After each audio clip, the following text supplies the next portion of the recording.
Hello বন্ধুরা, তোমরা কেমন আছো? আজকে দাদির কিচেনে মাছ আর কচু দিয়ে দারুণ স্বাদের একটা রেসিপি তোমাদের সাথে শেয়ার করার জন্য নিয়ে এসেছি। আশা করবো রেসিপিটা তোমাদের কাছে ভালো লাগবে। রেসিপিটা ভালো লাগলে লাইক, শেয়ার, সাবস্ক্রাইব করে দেবে। এখন চলো রেসিপিটা কী করে বানিয়েছি তোমাদের দেখাবো। প্রথমে আমার আন্তরিক শুভেচ্ছা ও ভালোবাসা জানিয়ে রেসিপিটা শুরু করছি বন্ধুরা। আজকে কাতলা মাছের পেটি দিয়ে আর কচু দিয়ে একটা রেসিপি করে তোমাদের দেখাচ্ছি, তোমরা দেখতে থাকো। এখানে কচুগুলি আমি ডুমো ডুমো করে কেটে নিয়েছি। কচুগুলি ভালো করে ধুয়ে আমি ভাপিয়ে নেব। আর এখানে কিছুটা আলু আমি ডুমো ডুমো করে কেটে নিয়েছি, এগুলি আমি ভেজে নেব। এখানে কিছুটা আদা, রসুন আর কাঁচা লঙ্কা নিয়েছি। আদা আর রসুনের খোসাটা ছাড়িয়ে পরিষ্কার জলে ধুয়ে এটা বেটে নেব। কচুটা আমি ভাপানোর জন্য বসিয়ে দিয়েছি, এটা একটু ভাপিয়ে নেব। কচুটা আমার ভাপানো হয়ে গেছে, এখন নামিয়ে নেব। মাছটার মধ্যে আমি হলুদ আর লবণ দিয়ে মাখিয়ে নিচ্ছি, এখন ভেজে নেব। কচু দিয়ে যখন রান্না করবে তখন এইভাবে কাতলা মাছের পেটিগুলি মিনি টুকরো করে নেবে, রান্নাটা দেখতে খুব সুন্দর হবে। তেলটা গরম হয়ে গেছে, এখন মাছগুলি আমি ভেজে নিচ্ছি।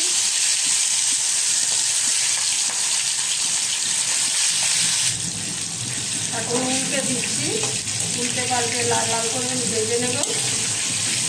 মাছগুলি আমার ভাজা হয়ে গেছে, এখন নামিয়ে নেব।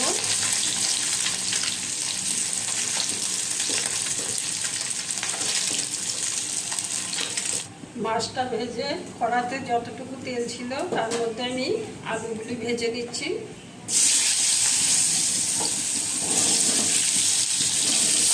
দিচ্ছি কিছুটা হলুদ গুঁড়ো আর অল্প কিছুটা নুন।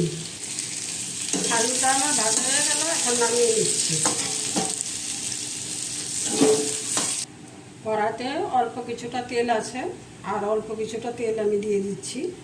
এখন দিয়ে দিচ্ছি শুকনো লঙ্কা আর তেজপাতা, দিয়ে দিচ্ছি পরিমাণ মতো পাঁচফোড়ন,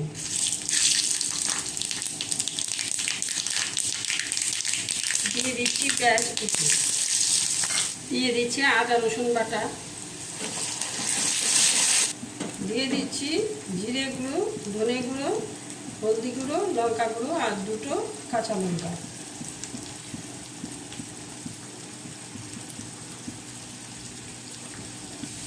অল্প একটু জল দিয়ে কষিয়ে নেব।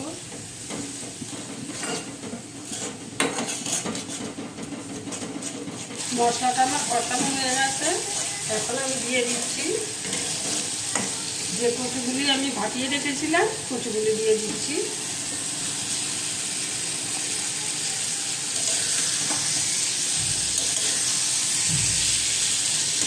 দিয়ে দিচ্ছি আলু ভাজা,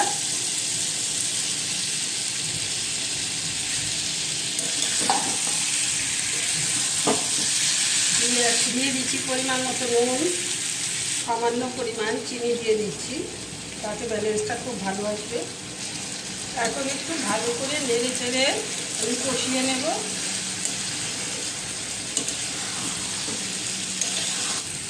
কষানোটা আমার হয়ে গেছে, খুব সুন্দর করে কষিয়ে নিয়েছি, দারুণ একটা গন্ধ বেরিয়েছে। এখন আমি অল্প জল দিয়ে দিচ্ছি।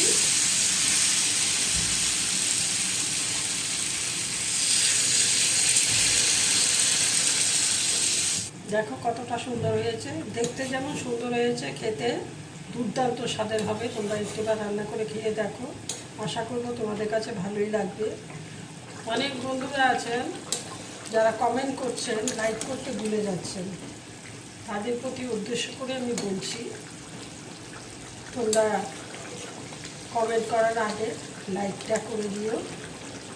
লাইকটা করে দিলে আমার অনেকটা উপকার হবে, সেটা তোমরাও জানো। তাই তোমাদের কাছে অনুরোধ করেই বলছি, তোমরা লাইকটা করে দেবে, অবশ্যই লাইকটা করে দেবে। আজকে যে কচুটা রান্না করেছি সেই কচুটার নাম দুধ কচু, আমরা দুধ কচু বলি, তোমরা কি বলো আমি জানি না। তা আমাদের এখানে পাহাড়ি অঞ্চলে এটা পাহাড়ি কচুও বলে। এই কচুটা দারুণ হয় খেতে, একদম আলুর মতো সেদ্ধ হয়ে যায়। যাদের কচু খেলে মুখে গলায় সমস্যা হয় তাদেরও এটা কিছু হবে না, তারাও এটা নিঃসন্দেহ খেতে পারবে। আলু আর কচুটা সেদ্ধ হয়ে গেছে, এখন মাছগুলো দিয়ে দিচ্ছি, দিয়ে একটু ভালো করে ফুটিয়ে নেব।